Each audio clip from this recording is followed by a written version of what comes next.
Hello NEET candidates. IPO university Delhi ने BMS and BHMS course के second round का schedule release कर दिया है।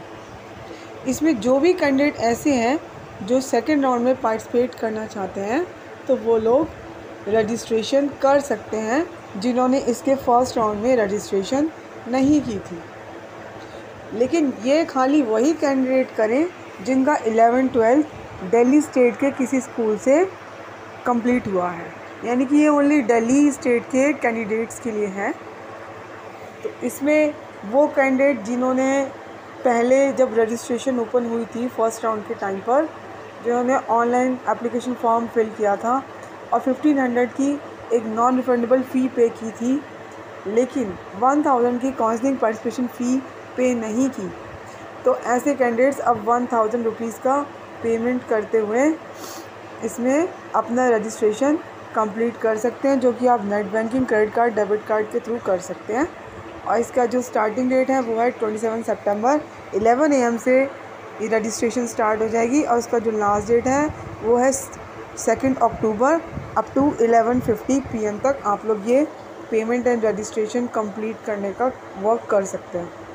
उसके बाद ऐसे कैंडिडेट जो कि पहले जब रजिस्ट्रेशन ओपन हुई थी उसमें रजिस्ट्रेशन नहीं कर पाए थे, तो अगर वो अब सेकेंड राउंड में पार्टिसिपेट करना चाहते हैं तो इसमें फ्रेश रजिस्ट्रेशन यानी कि न्यू रजिस्ट्रेशन ओपन हुई है तो वो कर सकते हैं। इसके लिए उनको एक 1500 का एप्लीकेशन फ़ी और 1000 का एक काउंसलिंग पार्टिसिपेशन फ़ी पे करना है।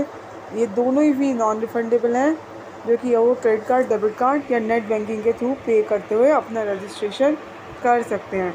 इसकी भी डेट सेम है, 27 सितंबर यानी कल से 11 AM से रजिस्ट्रेशन स्टार्ट हो जाएगी और इसका जो लास्ट डेट है वो है 2 अक्टूबर अप टू 11:50 PM तक आप लोग ये अपना प्रोसेस कंप्लीट कर सकते हैं।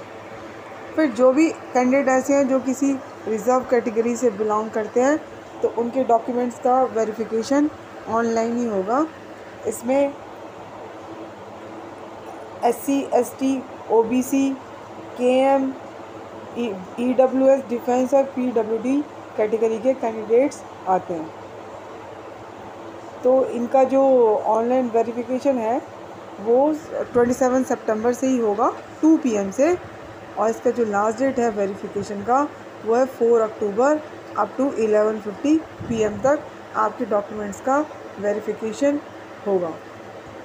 जो भी कैंडिडेट रिज़र्व कैटेगरी से बिलोंग करते हैं उन्हें एक अपेंडिक्स 10 है जो कि आपको एडमिशन ब्रोशर में मिल जाएगा, वो भी अपलोड करना है अपने डॉक्यूमेंट्स के साथ। जितना भी वेरिफिकेशन है रिज़र्व कैटेगरी के कैंडिडेट्स के डॉक्यूमेंट्स का वो ऑनलाइन ही होगा यूनिवर्सिटी के थ्रू। फिर इसके बाद जो चॉइस फिलिंग है वो स्टार्ट हो जाएगी कल से, यानी कि 27 सितंबर 11 AM से, और इसका जो लास्ट डेट है वो है 2 अक्टूबर 11:50 PM तक आप लोग चॉइस फिलिंग कर सकते हैं। वो भी कैंडिडेट ऐसे थे जिन्होंने फर्स्ट राउंड में भी पार्टिसिपेट किया था और अब वो अगर सेकेंड राउंड में पार्टिसिपेट कर रहे हैं तो उन्हें फ्रेश चॉइस फिलिंग करनी होगी। राउंड 1 में फिल की गई चॉइसेस नल एंड वॉइड मानी जाएंगी। सेकेंड राउंड का जो रिज़ल्ट है वो 6 अक्टूबर को आ जाएगा। इसके बाद जब रिज़ल्ट आ जाएगा उसके बाद का भी आपको शेड्यूल बताया गया है कि आपको क्या करना है। जिन भी कैंडिडेट्स को सीट अलॉट होगी उनको एक पार्ट एकेडमिक फ़ी 60,000 रुपीज़ की पे करनी होगी। ये इसलिए है ताकि आपकी तरफ से कंफर्मेशन हो जाए यूनिवर्सिटी को कि आपको जो भी सीट अलॉट हुई है आप उस पर कंफर्मेशन दे रहे हैं, और तभी आप आगे के राउंड्स में भी पार्टिसिपेट कर पाएंगे। अगर आप ये फ़ी पे नहीं करेंगे तो फिर आपको आगे के राउंड्स में कंसीडर नहीं किया जाएगा। तो ये फ़ी पे करने का जो लास्ट डेट है वो है 11 अक्टूबर अप टू 11 PM तक आप लोग ये पेमेंट कर सकते हैं। इसके बाद आप अपने अलॉटमेंट लेटर का जो प्रोविजनल अलॉटमेंट लेटर है उसकी डाउनलोडिंग या प्रिंटिंग कर पाएंगे, और जो आपने पेमेंट की है पार्ट एकेडमिक फ़ी की जो रिसिप्ट है वो आपको आपके कैंडिडेट प्रोफाइल में मिल जाएगी। इसका जो लास्ट डेट है डाउनलोड करने का वो है 11 अक्टूबर अप टू 11 PM तक।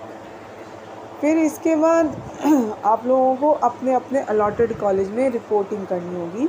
तो ये सारा प्रोसेस कंप्लीट करने के बाद यानी कि फ़ी पे कर लीजिए, अपना अलॉटमेंट लेटर का प्रिंटिंग कर लीजिए, उसके बाद आप लोग अपने अपने अलॉटेड कॉलेज में रिपोर्ट करेंगे, यानी आपको फ़िज़िकली वहाँ जाना पड़ेगा। तो इसके लिए जो आपको डेट दी गई है वो 10 अक्टूबर से लेकर 12 अक्टूबर तक आप लोग रिपोर्टिंग कर सकते हैं। टाइमिंग रहेगी 11 AM से लेकर 4 PM तक। एडमिशन लेने के बाद आप अगर अपना एडमिशन विड्रॉ करना चाहते हैं तो आप वो कर सकते हैं।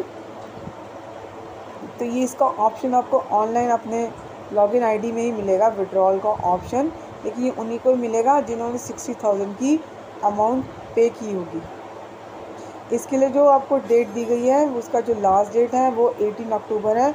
अप टू 11:50 PM तक आप लोग अपने सीट से विड्रॉल कर सकते हैं। जो भी कैंडिडेट ऐसे हैं जो SC ST या OBC कैटेगरी से बिलोंग करते हैं तो उनका जो क्वालिफाइंग एग्ज़ाम है, यानी कि जो आपका जो स्कूल लेवल तक की स्टडी है वो दिल्ली के स्कूल से होनी चाहिए, और SC ST और OBC का सर्टिफिकेट आपके पास होना चाहिए जो कि दिल्ली की जो कॉम्पिटेंट अथॉरिटी है उनके थ्रू इशू होना चाहिए, यानी कि सेंट्रल वाला नहीं, दिल्ली स्टेट का आपके पास सर्टिफिकेट होना चाहिए।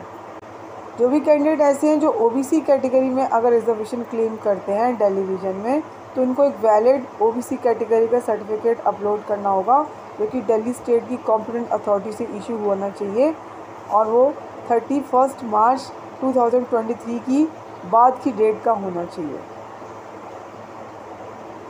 अगर आपका OBC सर्टिफिकेट इस डेट से पहले का इशू है तो फिर आपको एक OBC non creamy layer certificate भी अपलोड करना पड़ेगा जो कि 31 मार्च 2023 की डेट के बाद का इशू होना चाहिए।